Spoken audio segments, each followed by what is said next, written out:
Hello दोस्तों, स्वागत है आपका फेमस स्टडी परिवार में एक बार फिर से। और यहाँ पे हम बात करने वाले इस वीडियो में detail syllabus and exam pattern, क्या क्या बदलाव हुए हैं, कैसे एग्जाम को आपको फोड़ना है, सारे कुछ डिटेल में बात करेंगे। क्योंकि आपको हम बता दें वीडियो स्टार्ट करने से पहले जी, आप मेरे बारे में पहले जान लीजिए कुछ, क्योंकि आपको इस वीडियो में आपको क्या मैं बताने वाला हूँ और क्यों हमसे ही आप जानने की कोशिश करें। आपको बता दें, मैंने इन एग्ज़ाम को क्रैक किया है। ग्रुप डी मैंने 2 बार 2018 भी निकाला, 2019 भी निकाला। अब पूछना ये मत कि मैंने 19 से 18 निकाला तो मैंने सिलेक्शन क्यों नहीं वहीं पर ज्वाइन किया। अभी फ़िलहाल मैं 2019 वाले वैकेंसी से पोस्टेड हूँ और मैं अभी रेलवे में एम्प्लॉय हूँ, ठीक है। और पॉइंट्समैन पद पे भी हूँ, ठीक है। और एनटीपीसी की बात कर लेते हैं। सीबीटी 1 मैंने निकाला जनरल से क्वालिफाइड होके, क्योंकि मेरे पास ऑप्शन नहीं था कैटेगरी वगैरह से जाने का, इसीलिए निकाला। सीबीटी 2 भी मैंने क्वालिफाइड किया, नॉन टाइपिंग पोस्ट के लिए क्वालिफाई नहीं हो पाया, सॉरी।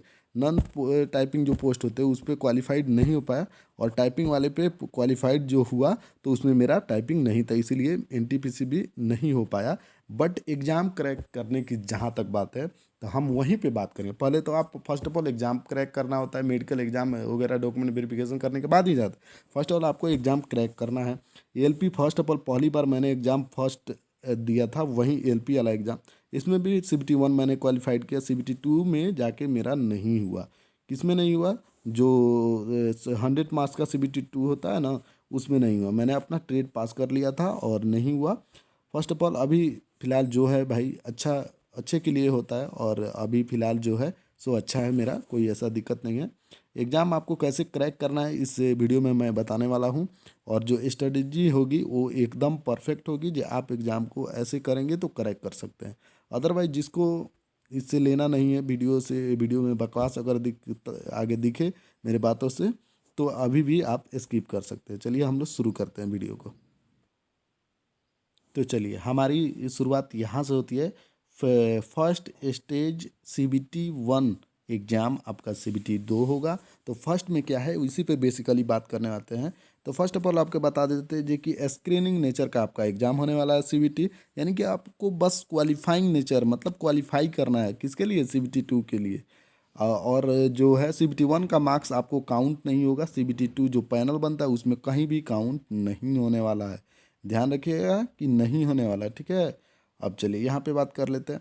जो भी ओबीसी एसटी एससी से कैंडिडेट है उनको मतलब कि सीबीटी 2 में जाने के लिए आपको क्या है, अपने कास्ट से क्वालिफाइड करना होगा। Reserve community only for this all subsequent stated for this recruitment process, मतलब आपको पास करना होगा, तो ये रिजर्वेशन के लिए होता है, ठीक है। यहाँ पे देखिए, यहाँ पे पैटर्न की बात करते हैं, इसी पे में हमारा बेसिकली फोकस रहेगा आज के पैटर्न का। और आपको जो भी बुक मुझे सजेस्ट करना होगा आपको ज़रूर बताएंगे हम, ठीक है। जो भी बिगनर्स हैं वो लोग थोड़ा ध्यान से सुनिएगा। देखिए, ड्यूरेशन आपका 16 मिनट का होने वाला है, ठीक है। नंबर ऑफ क्वेश्चन मार्क्स रहता है 75 रहता है। मार्क्स उसका 75 ही काउंट होता है, यानी कि एक क्वेश्चन एक मार्क्स का होना होता है, ठीक है। They there shall be the negative marking, 1/3 होता है मार्क्स जो रॉन्ग आंसर आप अगर करते हैं तो 1/3 आपका सही में से जाता है। समझे ना, बात बात कहने का मतलब समझिए। 0.33 ये कटता है सही में से, अगर एक गलती करते हैं तो सही में से इतना कटेगा। अगर आपका 2 नंबर आया तो इसमें से कटेगा कितना, इतना आएगा। तो वन, आपको 33 नंबर इसमें से घटा लीजिएगा, ठीक है। 1.6 आपको कितना हो जाएगा, 53 हो जाएगा ना। 33 घटाना है आपको, तो 1 अब 30 घटाइएगा तो कितना हो जाएगा, 70, यानी कि 67 इतना हो जाएगा, ठीक है। 1 इतना कट के आ जाता है। ऐसे रहता है नेगेटिव मार्किंग। तीन, यानी कि सीधा समझ लिए 3 गलती किए तो एक सही चला जाता है, ठीक है। Normalise of the marks will be done CBT 1 held in the multiple shift. जो नॉर्मलाइजेशन का प्रोसेस है ये इसमें लागू होता है। क्या होता है, लागू होता है कि कई मल्टीपल शिफ्ट में आपका एग्ज़ाम होगा इसमें। तो आपको डरने की ज़रूरत नहीं कि मेरा हार्ड आ गया, मेरा मतलब मीडियम आ गया, मॉडरेट आ गया, किसी का ईजी आ गया। जिसका जैसे आएगा ये लोग नॉर्मलाइज कर देते हैं। कुछ प्रोसेस में गलती भी होता है नॉर्मलाइज में से, तो ये थोड़ी बहुत दो आप 10% समझ लीजिए कि आपके नसीब पर भी काम करता है। Minimum pass percentage of eligibility क्या है, यूआर और ईडब्ल्यूएस के लिए 40% आपको होगा, ओबीसी के लिए 30% और एससी के लिए 30% कंपल्सरी मार्क्स है। ध्यान रहेगा। ST SC के लिए 25% मिनिमम आना जरूरी है। अब देखिए कितना का, 75 का, ठीक है।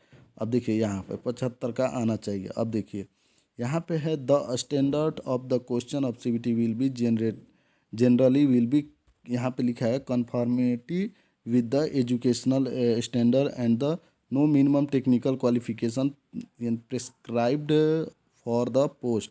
देखिए यहाँ पे अभी आपको जो CBT होगा टेक्निकल से यहाँ पे कुछ मतलब नहीं है।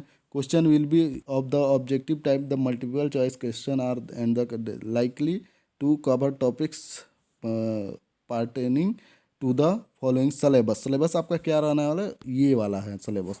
अब इसमें कुछ बदलाव भी किए गए हैं, तो ध्यान से देखेंगे तो सब कुछ समझ में आ जाएगा।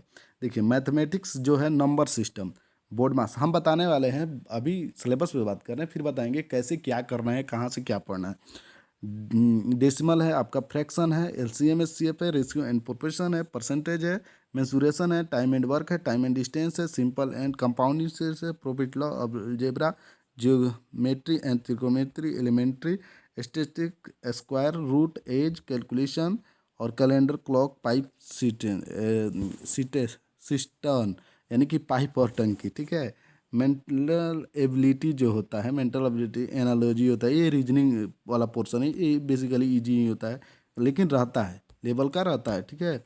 अब यहाँ पे आइए, हम बता रहे हैं, अभी वेट कीजिएगा।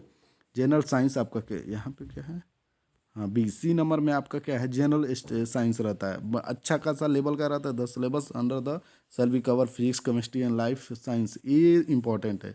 ये आपका रहता है जो कि लाइफ से आपका 10 लिखा है ना, 10th स्टैंडर्ड लेवल ही रहता है। आपको क्या करना है, कैसे बता रहे हैं, धीरे धीरे ऊपर वाले पोर्शन से चलेंगे हम लोग। जनरल अवेयरनेस होता है, current affair, science, technology, sport, cultural, यहाँ पे जो भी रहता है वो करेंट अफेयर, इसमें included polity and other history वगैरह सब कुछ रहता है। सेकेंड स्टेज हो गया यहाँ पे, इसका बात हम लोग नहीं करने, अब बात करने वाले यहाँ से। फर्स्ट ऑफ ऑल नीचे से ही बात कर लेते हैं, चलिए मैथमेटिक्स से ही बात कर लेते हैं। नंबर सिस्टम, देखिए अगर आपको नंबर सिस्टम पढ़ना है किसी बुक से, तो फर्स्ट ऑफ ऑल बुक से मत पढ़िएगा। आपके पास जितना भी टाइम है भाई, जितना भी टाइम है, फर्स्ट ऑफ ऑल एक बार अगर बिगनर्स आप है तो क्या कीजिएगा, फर्स्ट ऑफ ऑल मैथ के किसी टीचर का या तो बैच ले लीजिए या तो फुल्ली, मैं बता रहा हूँ फुल्ली प्रिपेयर करके, यूट्यूब से भी आप प्रिपेयर कर सकते कि तो बहुत सारे टीचर है। अगर आप फुल्ली प्रिपेयर करने में जाएंगे तो साहिल सर को ले लीजिएगा, मैथ के अच्छे टीचर है, उनका वाईफाई स्टडी पे वगैरह वगैरह पे भी वो लोग बहुत अच्छे से मतलब प्रिपेयर करके पढ़ा के मतलब कि रख दिए हैं, आपको वहाँ से सिलेबस कवर हो जाएगा। अदरवाइज आप किसी टीचर का बैच लीजिए, कंप्लीट बैच पढ़िए। नंबर सिस्टम बहुत है, ये बहुत आता है, ठीक है। बोर्ड मास इसी में, नंबर सिस्टम में आप बोर्ड मास, डेसिमल, फ्रैक्शन, LCM SCF सब कुछ इंक्लूड, ये रेशियो यहाँ से आए थे, LCM SCF एक टॉपिक, ये नंबर सिस्टम, ये सारे इंक्लूड होते आते हैं क्या इसमें। और अच्छा खासा रहता है, ज़्यादा डरने की जरूरत नहीं। CBT 1 में एकदम बेसिक बेसिक क्वेश्चन आपसे, जैसे कि डेसिमल में ऐड करने को आ जाएगा, डेसिमल में रूट वगैरह से क्वेश्चन, जो इतना रूट का मान क्या होता है, ऐसे वाले क्वेश्चन भी रहते हैं। बोर्ड मास में थोड़ा हाई लेवल का बट्टा वाला भी आ जाता है, उसको चेंज करना होता है, ऑफ को पहले काटना होता है, ऐसे वाले क्वेश्चन है। नंबर सिस्टम में आप वो जो कि कितनी ऑड नंबर, इवन नंबर, लगातार सम संख्याओं के जो, ऐसे वाले क्वेश्चन भी आपको देखने को मिल सकते हैं। तो आपको क्या है, तो अच्छा से पढ़ना, क्यों बता रहे हैं अच्छा से पढ़ना, कि CBT 2 भी आपका क्लियर हो जाता है, सेम सिलेबस रहता है, सेम सेम सेम सिलेबस, तो आपको पहले ही पढ़ना है। रेशियो एंड प्रोपोर्शन है, आप क्या कीजिएगा, फर्स्ट ऑफ ऑल आपको पूल पढ़ना है। अगर आप बिगनर नहीं है, अगर आप कुछ लेवल तक पढ़ाई कर चुके हैं, तो आपको क्या करना है, किसी भी टीचर के एक एक टॉपिक को ख़त्म कर दीजिए। ये जितना दिया है इतना ही नहीं, इसके अलावा भी आ जाता है, बट ये 80% कवरअप करता है इसी सिलेबस से, ठीक है। 20% को छोड़ दीजिए, 80% कवरअप करता है, क्योंकि बाहर से भी आता है, लेकिन इसमें सफिशियंट दिया गया है, यहीं से लगभग आने का चांस है। थोड़ा बहुत बाहर आता है तो वो अलग चीज़ है, ठीक है। देखिए नंबर सिस्टम है, यहाँ पे देखिए बोर्ड में डेसिमल हो गया आपका, रेशियो एंड प्रोपोर्शन है, तो ये भी देखिए, ये भी बेसिक लेवल से ही आता है। परसेंटेज आता है बेसिक लेवल से, एकदम छोटा वाला 120% इतना परसेंटेज ऐसे करके आता है। मेंसुरेशन आपका तैयार होना चाहिए, अच्छा वाला मेंसुरेशन आगे भी काम देगा आपका। एडवांस वाला पोर्शन बढ़ जाता है CBT 2 में, ठीक है। आप ये ध्यान रखिएगा। टाइम एंड वर्क, ये टाइम एंड वर्क आप खूब अच्छा से पढ़ के जाइए, खूब, क्योंकि डीपली भी आता है। जो लेफ्ट वर्क वाला जो कंसेप्ट है उस पर भी क्वेश्चन मैंने देखा जो आता है। टाइम एंड डिस्टेंस आपको करना है, simple, compound interest, profit loss, loss algebra, geometry, trigonometry, ये सारे मतलब ये सिलेबस आपको कवर करना है। रूट देखिए, ये रूट वाला भी आपको इसी में आ जाएगा। हाँ, एक और चीज़ इसमें इसको ध्यान में रख के पढ़िएगा, स्टैटिक्स ये आता है, भर भर के आएगा आपको क्वेश्चन, 2 से 3 4 क्वेश्चन, 2 3 क्वेश्चन ही देना देना तय है आपको, ठीक है। अब टीचर ज़्यादा नहीं बताएंगे, क्योंकि जैसे एमडी क्लासेस वाले हैं, बहुत लोग हैं, ये लोग पढ़ाते हैं मतलब अच्छे से पढ़ा के पहले का पढ़ना। देखिए, कोई भी बंदा ऐसा मत समझिएगा जो न्यू पढ़ा रहे हैं उनका पढ़े, कोशिश कीजिएगा पीछे से वीओडी, वीडियो ऑन डिमांड जो होता है, तो पीछे से जो पढ़ा के गए हैं ना उसको ज़रूर पढ़ना मेरे भाई, ठीक है। यहाँ पे देखिए मेंटल एबिलिटी आप बताते हैं, पहले साइंस पे बात कर लेते हैं। साइंस सबसे अंडर में पढ़ा बताते हैं। साइंस क्या है? Science general 10 syllabus under 10 shall be cover the physics, chemistry and life science. Life science का बात कर ले तो बेसिकली जो लाइफ में हमारे होता है, ये कैसे होता है, बर्फ़ जो होता है वो आपको नहीं होता है, ठोस बर्फ़ वगैरह के बारे में पूछते हैं, और बहुत कुछ बातें होती है जो हमारे जीवन में जो डेली लाइफ में चलता रहता है, ऐसे क्वेश्चन आपको आते हैं। देखिए फर्स्ट ऑफ ऑल बताऊंगा, अगर किसी के पास ज्ञान है तो क्या कीजिए, आप साइंस कंप्लीट कीजिए बुक से एनसीईआरटी कर सकते हैं आप, नहीं छूटेगा भाई, नहीं छूटेगा। अब बता देते हैं नहीं छूटेगा तो कवर अप कहाँ से करना है। देखिए आपको क्या है जी कि न्यूमेरिकल पे बेस 3 से 4 क्वेश्चन आपको न्यूमेरिकल रहेंगे 100%। 3 से 4 क्वेश्चन आपको न्यूमेरिकल में रहते हैं, तो उसको कैसे कवर कर रहे हैं, प्रत्येक चैप्टर से जितने भी न्यूमेरिकल, जैसे टाइम एंड वर्क में भी न्यूमेरिकल बेसिकली बेसिक ही रहता है, टाइम एंड वर्क में रहता है, उसके बाद और में भी रहता है, ठीक है। टाइम एंड वर्क, इलेक्ट्रिसिटी, उसके बाद आपको साउंड एंड वेव में जो चाल बराबर होता है ना, डिस्टेंस वगैरह, डिस्टेंस गुने तरंग दैर्घ्य, तो उसमें से रहता है। इस तरह जितने भी चैप्टर है आपको क्या करना है, वो कवर अप करना होगा, इसमें कोई डाउट नहीं। 3 से 4 क्वेश्चन मायने रखते हैं, वो लोग नहीं बनाते हैं, आपको बना के जाना है, ठीक है। और यहाँ पे फिजिक्स केमिस्ट्री बायोलॉजी ज़्यादा पढ़िएगा, ठीक है। फिजिक्स केमिस्ट्री, फिजिक्स में तो आपको न्यूमेरिकल होगा, केमिस्ट्री में भी न्यूमेरिकल, मोलरता होता है, मोलरता होता है, और एटॉमिक नंबर वगैरह निकालने का, ये सारे देख के जाइएगा एकदम से फुली प्रिपेयर होके, इतना पढ़ लीजिएगा हो जाए। जनरल अवेयर्स में करेंट अफेयर मस्ट है यार, 2 से 3 क्वेश्चन ही रहता है CBT 1 में, CBT 2 में रहता है, तो यहाँ पे ज़्यादा मायने नहीं रखता है। लेकिन यहाँ पे एक और बात, general current affair science and technology, ये क्या है, ये करंट अफेयर के अंतर्गत ही आता है। स्पोर्ट में आप करंट अफेयर कर सकते हैं, और जीके वाला भी करना है। कल्चर एंड पर्सनालिटी, यानी कि आर्ट्स और कल्चर है ना, जो लूसेंट में भी आता है, वहाँ से भी पढ़ सकते हैं। इकोनॉमिक्स बहुत कम आता है, नहीं पढ़िएगा तब भी काम चलेगा। इकोनॉमिक्स नहीं पढ़िएगा ना, बोल रहे हैं, तभी काम चलेगा। हाँ, पॉलिटिक्स और आपको अदर सब्जेक्ट बोला ना, हिस्ट्री, आपको ज्योग्राफी ना के बराबर आता है, ज्योग्राफी बहुत कम आता है। CBT 2 में वर्ल्ड ज्योग्राफी से क्वेश्चन आता है, CBT 1 में भी आता है लेकिन बहुत कम है। तो हिस्ट्री वगैरह ये आपको पढ़ना ही पढ़ना है। देखिए एलपी में आपको जीके पढ़ना होता है, ग्रुप डी में बहुत कम रहता है, ठीक है। एलपी में आपको पढ़ना ही पढ़ना है। बुक देखो कोई भी लो, लेकिन उसको कंप्लीट पढ़ना मेरे भाई। अब बुक का बता देते हैं, जनरल साइंस और अवेयरनेस के लिए, चलिए बता देते हैं। एक यूथ कंपनी का जो आता है, यूथ का जो आता है बुक, प्रीवियस ईयर लेके एक बार पढ़िए, ये कहाँ कहाँ से आपको क्वेश्चन आ रहा है, पढ़ना पड़ेगा। यूथ कॉम्पिटिटिव का एक आता है, यूथ कॉम्पिटिटिव करके आता है, उन्हीं का बुक लेके प्रीवियस ईयर पढ़ना होगा। कहीं से भी पढ़िए यार, प्रीवियस ईयर पढ़िए एक बार, फर्स्ट ऑफ ऑल क्यों पढ़िए, अगर आप सिलेबस कुछ पढ़ लिए तो, अदरवाइज मत पढ़िएगा, सिलेबस पूरा होने पर ही पढ़िएगा, ठीक है। यहाँ पे आइए, और एक और टीचर का बात बता रहे हैं, साइंस, जनरल साइंस करके लिखिएगा, Vivek sir, general science previous class, जो वाइट बोर्ड पे वो सर पढ़ा के गए ना। फर्स्ट ऑफ ऑल मैंने एलपी भरा था तो एग्ज़ाम क्वालिफाइड किया था CBT, उनकी की बदौलत साइंस को मैंने कवर अप किया था, वहाँ से पूरा लगभग 75 क्लास है PCM में।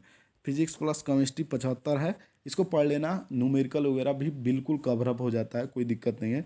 और एडवांस इससे ज़्यादा पढ़ने के लिए क्या करना, बुक पढ़ना, पहले इसको सिलेबस कर लो, मैं कह रहा हूँ ना, वो विवेक सर वाले का कर लो।